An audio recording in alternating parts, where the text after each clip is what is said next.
couper?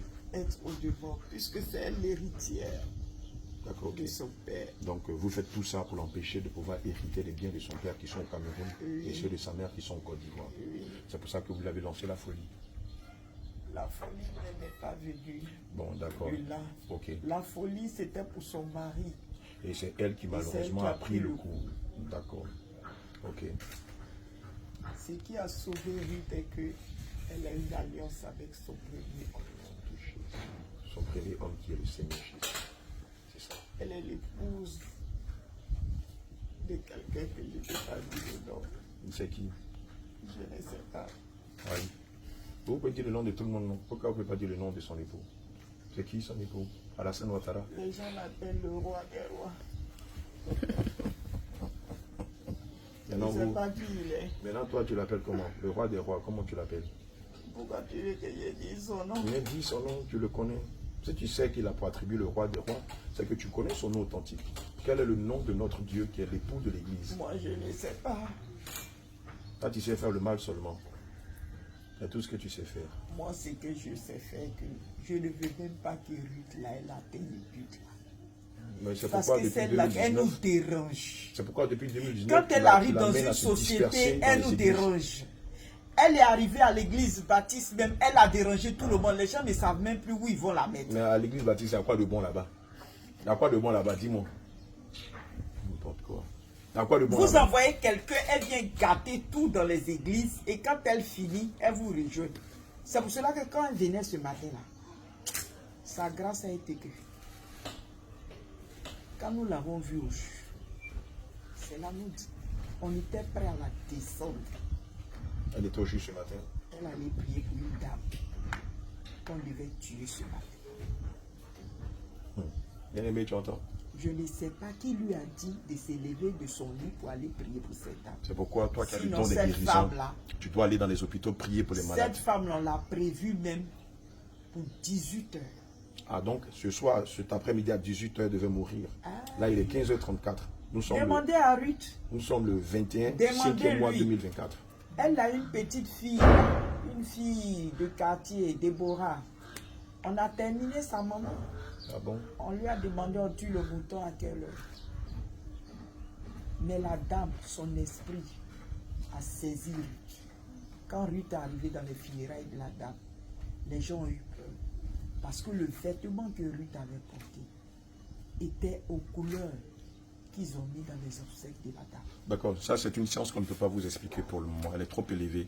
Amen. Il arrive que souvent dans des funérailles, l'esprit de la personne morte peut saisir quelqu'un et on va dire exposer ceux qui sont là-bas de sa mort. Malheureusement, ça n'a pas de fondement de socle biblique. Et donc, il est important pour nous d'éviter de nous perdre en conjoncture, de dire n'importe quoi. Mais dans la société, il y a des choses qu'on vit, qu'on découvre, mais qui n'ont pas véritablement de fond biblique. Amen. Mais ce sont ici des expériences propres à soi-même, mais qu'on ne peut pas enseigner à l'épouse. L'essentiel, c'est de préparer l'épouse pour le ciel. Mais il y a des dimensions spirituelles qui existent, qui sont fondées. Je vous donne l'exemple du témoignage de l'homme de Dieu, Mathieu Badioko, du Congo, qui est mort, et 3 années après, qui est revenu à la vie. Vous avez son témoignage sur les réseaux sociaux, sur YouTube. Amen, il a une page Facebook, je crois. Il est mort, il est enterré, mais tout porte à croire qu'il était mort, il y avait toutes les preuves. Et 3 années après, il est revenu, il a expliqué ce qu'il a vécu dans le monde du pandémonium. Évidemment, souvent dans les funérailles, lorsque une âme meurt, il arrive que l'esprit de cette âme-là saisisse quelqu'un et dévoile ceux qui sont à la base de sa mort. Mais ce n'est pas une science biblique. Le Saint-Esprit de Dieu sait pourquoi il fait les choses comme ça. Mais ce n'est pas scripturaire. Alléluia. Donc, on ne peut pas enseigner cela. Que le Seigneur nous bénisse. D'accord. Donc, toi, vous devez tuer la maman de Déborah. Et quand vous l'avez tué, l'esprit de la maman de Déborah a saisi Ruth. Et vous a exposé, c'est ça? Oui. D'accord. Est-ce que vous savez ce qui s'est passé? Non. La maman de Déborah, Oui. elle devait adorer les esprits Yelio. de sa grand-mère. Attends, il ne faut pas nous faire peur dans la conjoncture ici. Moi, je suis fatigué. J'ai besoin Donc, de ils ont reposer. préparé un anniversaire pour son fils. Je vous explique pourquoi la femme est morte. Non, écoute, je n'ai pas besoin de ça. Je n'ai pas besoin de savoir comment elle est morte. Tout ce que je veux. Mais c'est le fils de Ruth qui devait tuer. Sans même prévenir Ruth, ils ont fait l'anniversaire de son fils. C'est pour vous dire que les gens qui organisent les anniversaires de Dieu là, cela vient du monde de notre patron là. On organise des anniversaires pour prendre les étoiles. C'est de ça que je veux vous expliquer, vous ne voulez pas comprendre. Voilà un démon maintenant qui veut faire la leçon à l'apôtre Abraham. Regarde, Les anniversaires qui se préparent, écoute-moi bien, tu ne m'apprends rien. Soir. Tu la fermes au nom de Jésus. Tu ne m'apprends rien. C'est à nous que le Saint-Esprit a révélé que les anniversaires sont un événement mondain satanique. C'est à nous que le Saint-Esprit a révélé. Quand j'ai dit nous, c'est les serviteurs de Dieu de la Sainte Doctrine que nous sommes. Que les anniversaires sont dédiés à Satan et à tout son royaume. Et que les anniversaires sont une dédicace de son âme et de toutes ses étoiles au monde des ténèbres. Les deux seules personnes qui ont eu à célébrer leur anniversaire dans les Saintes Écritures, c'était Pharaon au temps de Joseph et Hérode, qui n'était pas juif, mais qui était romain. Et nous savons comment se sont soldés les anniversaires de ces deux-là. La tête de l'échanson, du panéténier, pardon, de Pharaon va être coupée. Et ensuite, la tête du prophète Jean-Baptiste va être coupée et donnée à l'honneur de la fille de Rodias. Je crois que le Saint-Esprit ne nous a pas enseigné ça. Tu penses que nous, on est de quelle église? La bouche dure, là. Oui, qu'est-ce que tu as fait d'autre dans la vie de la servante de Dieu? Toi et toute ta confrérie de démons et de sorciers. Pas au nom de Jésus. Ils ont dressé un hôtel sur elle. Ils ont dressé un hôtel contre elle, c'est ça? Et cet hôtel a crié contre elle, c'est ça? Et c'est pourquoi à chaque fois elle se disperse, elle va dans les églises où Satan règne. C'est ça? L'hôtel de sa mère parle plus que tous ses hôtels. L'hôtel de sa mère parle plus que toutes les autres hôtels. Parce que sa mère l'a dédié à qui? au Seigneur. Sa mère l'a dédiée au Seigneur Jésus. Elle a été consacrée dès son enfance ou dans le sein de sa mère. Elle est consacrée avant même qu'elle naisse. D'accord, bien aimé, c'est une leçon pour toi. Tu dois comprendre qu'il est important, selon 1 Samuel 1, verset 26, de consacrer tes enfants à l'Éternel, notre Dieu. Soit pendant qu'ils sont dans ton sein, soit à l'accouchement. Mais vous ne devez jamais oublier de le faire. C'est très important. Sans quoi, si vous ne le faites pas, Satan aura le temps de détruire l'existence de l'enfant. Et même tant bien que mal, si l'enfant l'appelle et qu'il se met à servir Dieu, il va servir Dieu dans la duplicité, dans l'hypocrisie, dans la mesquinerie. Il aura un pied dans le monde et un pied en Christ. Parce qu'à la base, il n'aura pas été dédié à l'Éternel.